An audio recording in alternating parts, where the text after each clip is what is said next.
What's up guys, it's Austin. Welcome to today's vlog. Today is kind of like a semi-serious exposing video of a friend that me and Mike used to investigate with. Now, if you don't know and haven't looked at my videos from 2020 or 2021, I ghost investigated with Nick and Mike. With Nick, we had so many skeptical thoughts of that guy, oh my god, and I'm going to talk about those right now, and just some stuff in general that he would do that just would not make sense, and you're going to see what I mean in just a second here. Let's get on with the first part of the story. Nick has always said that his house was severely haunted and he would always see shadow figures walking around the house. Now, I don't know if that's completely true. I think that one was just a bunch of bullshit. Me, Mike, Nick, and Nick's girlfriend at the time, Kayla, we all slept over at his house, and he said specifically, at this specific time, you're gonna see something. And I'm just like, I was actually scared. I was staying up for most of the night because I was terrified. I'm like, what am I gonna see? Is Nick actually telling the truth? So I'm laying on the couch. It's just completely dead silent in his basement. If you don't know what this guy's basement looks like, it is creepy. Here's a clip. It is actually really scary down there. Now, is it haunted? Maybe a little, like maybe just a little bit, but like not to the caliber that he was talking about, not to the level that he was trying to tell us. And me and Mike immediately knew it was just BS. So basically I wake up from something at like 3. I think we all got up or something. I can't remember this all too well. I was so scared that when I woke up that there was going to be like a shadow figure over my head hovering over me as I'm sleeping. That's how scared I was. I remember we all got up and we're just like walking around. We're just like, where's this ghost that he's talking about? I don't know if you guys know, but my house and Mike's house is way more haunted than Nick's has ever been. We've had way more activity in our two houses than at Nick's. Like at Nick's, yeah, we've had some stuff happen, but not as much as at our houses. If you guys are wondering right now, yes, me and Mike are actually friends again. I should probably state that in this video. We actually became friends like back in May of this year. We actually ran into each other at Walmart. We've just been talking about like, man, remember all these haunted experiences we had? Like they were so crazy and unexplainable. That's where we are right now. We talked about this like literally early this morning at like 4 a.m. and we're just like, do you remember all the shady shit that Nick did and said to us? So that was the first thing. If you guys also don't know about this, I've played the closet game 3 a.m. challenge. You go into your closet. It has to do with like lighting a match and summoning a demon and all this stuff. It's dangerous. These 3 a.m. challenges aren't just games. They're literally rituals. You're summoning demons with this. Nick didn't want to do it, and I completely understood that. I'm just like, okay, you don't want to do it, that's cool. I asked him a couple times just to make sure. In the Shadow Man series, which is still going on, when me and Mike figured out that we were being haunted, we did the Ouija board in Nick's basement in one of the episodes, and we're just like, so he's gonna allow the Ouija board, one of the most dangerous things ever that you could ever communicate with demons on, but you're not gonna do the closet game. I feel like the closet game is like here and the Ouija board is like way up here. How are you not seeing the difference here? That's just something we didn't understand at the time, and we're just like, he'll allow that, but he won't allow this, okay, whatever. And there was this one time when we were gonna go get crystals, like protection crystals and sage for the Shadow Man series to protect ourselves from this demonic entity. I wasn't there for this, and Mike told me this. So he was in Nick's car. Nick picked him up and said, shouldn't we go pick up Austin? Like he really wanted to go and do this so that we could have protection. And Nick's like, I really don't want to deal with him today right now. Mike was just like, okay. Like this is something that Mike told me, so I'm just going off what he said. He's like, yeah, we should go pick up Austin. He really wanted to do this. It would make no sense to go alone. And Nick's like, yeah, I just don't want to deal with him today, and you know, I just want to do this myself. And Mike's like, yeah, but he wanted to do this today. And Nick said, well, we can do it another time with him. We're going by ourselves. Like what? I never even did anything to him to make him want to say something like that. And so they went and got crystals without me. Eventually we did go ourselves, but whatever. Okay, so I just talked about how we have played the Ouija board in his house once, and he somehow allowed that. This next thing is gonna just make you guys think, what the hell? So in that video, after we're done playing it, we threw out the board. We went to the haunted tunnel where me and Mike got haunted by the Shadow Man. We throw out the Ouija board in that little crevice area. So we're walking down this tunnel. Mike has the Ouija board. He throws it away. what does Nick do? Nick and Mike did this. I don't know why Nick wanted to do this. Mike said this was all Nick's idea and he just picked Mike up on just like a random night to go and do this, but this was all Nick's idea. He goes back there and he retrieves the Ouija board. He grabs it and takes it and films this like really crappy video on his video camera that's all shaky and stuff. And he's like, oh yeah, we'll do this so that Austin will put this in his video. And it was this crappy, like had to been like 360p quality. I'm just like, when would I ever put this in a video? Rewinding back to when we threw out the board in the tunnel, before we were about to leave, we're all just like, Mike said we should go back to where this haunting all started. We should go back to where it all started.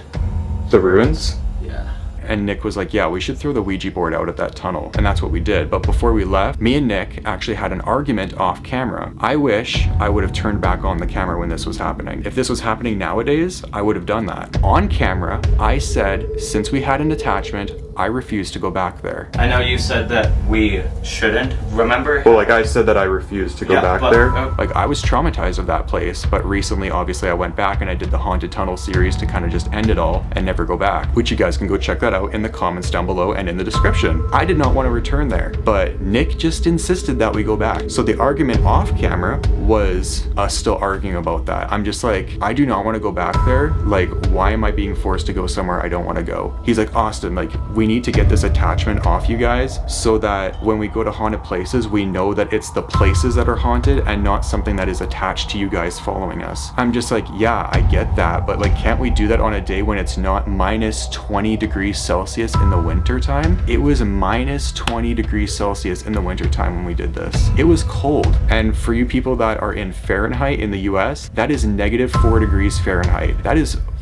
cold. I'm just like, what exactly are we gonna do? And he's like, so we're gonna stay overnight there and do this like new moon ritual or like super moon ritual, whatever, and it's gonna get rid of this spirit for you, and you have to stay overnight because a new moon is like a sign of a new beginning, thus getting rid of your attachment. And I'm just like, I am not staying overnight there in minus 20 degrees. So after fighting about that back and forth, we're just like, okay, fine, we'll just throw out the Ouija board, and that's what we did. And then, like I said, they went back to go pick up the Ouija board. It was Nick's bright idea to go do that. Mike was just like tagging along just because, I guess. And then guess what? When Nick took it back to his house, so he had this little capsule and he's like, this has goat's blood in it. And I'm just like, that can't be real. Like, where did he get that? Anyway, besides the point, he poured that on the Ouija board. And I'm just like, holy if this is real goat's blood, like if you guys know anything about goat's blood and demonic that is super demonic. Putting goat's blood on a Ouija board or putting any blood, that's super demonic if that was real. I thought right now, I think it's like probably just a red dye that he got from Walmart that was just like food coloring or something and it would just looked like blood, but I don't know that for sure. And me and Mike were talking about that today and we're just like, that's really demonic if he actually had real goat's blood. Where did he get that from? He also carved stuff into the back of the Ouija board, like engraved stuff. I don't know what it was. Maybe it was a pentagram or something. Mike said in the call today, like he might as well have just put like a goat head on there too and a pentagram.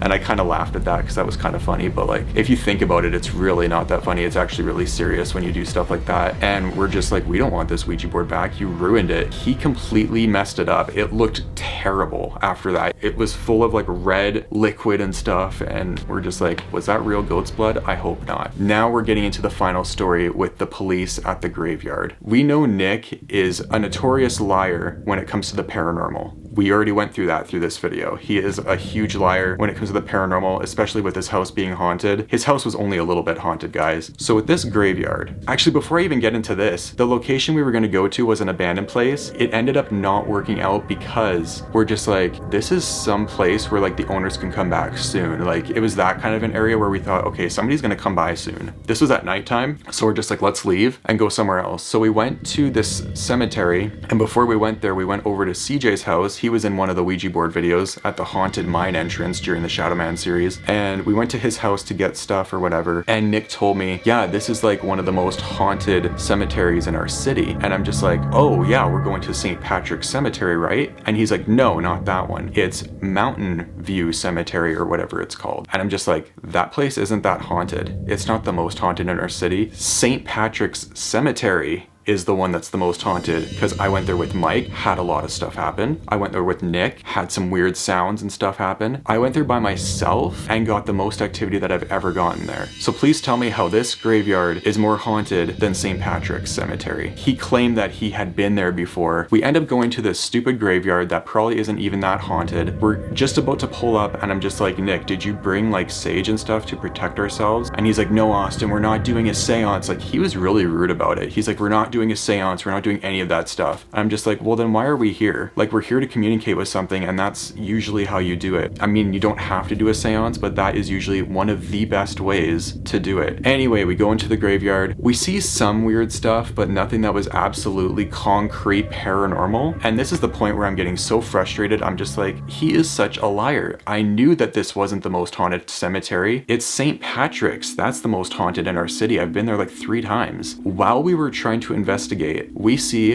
a police car pull up right beside the entrance that we parked his car at. And I'm just like, we are caught, because you're not supposed to be in these graveyards past nighttime. You're not supposed to be there past sunset. And we're just like, we probably got called in, because this graveyard in particular actually has a security booth like far into the gravestones. If you go far past the gravestones, you'll see a security booth. Little did we realize, both entrances, no matter what one we went to, we would have been caught. This police car is sitting right beside Nick's car, and we're just like, are they gonna come in? Are they gonna actually come and investigate? Like, they wouldn't go through all that trouble. This graveyard is massive, guys. This is the biggest graveyard in our city. It is not the most haunted, I can tell you that. This graveyard is huge though. Police would have to be desperate to go in there just to find a few adults roaming around doing ghost hunting. So after us panicking for 10 full-on minutes or more, felt like a lot longer than that, the police car actually leaves, and we're just like, was that police car not for us? That was the graveyard experience when the police pulled up. That was insanely scary. I thought this was gonna be, we get arrested for ghost hunting at a graveyard. I'm just like, we are totally screwed now. But we ended up making it out. Alright, so that is the end of the video. I hope you guys enjoyed it, found it entertaining. Don't forget to please comment, like, and subscribe, and I'll see you guys next time. Peace.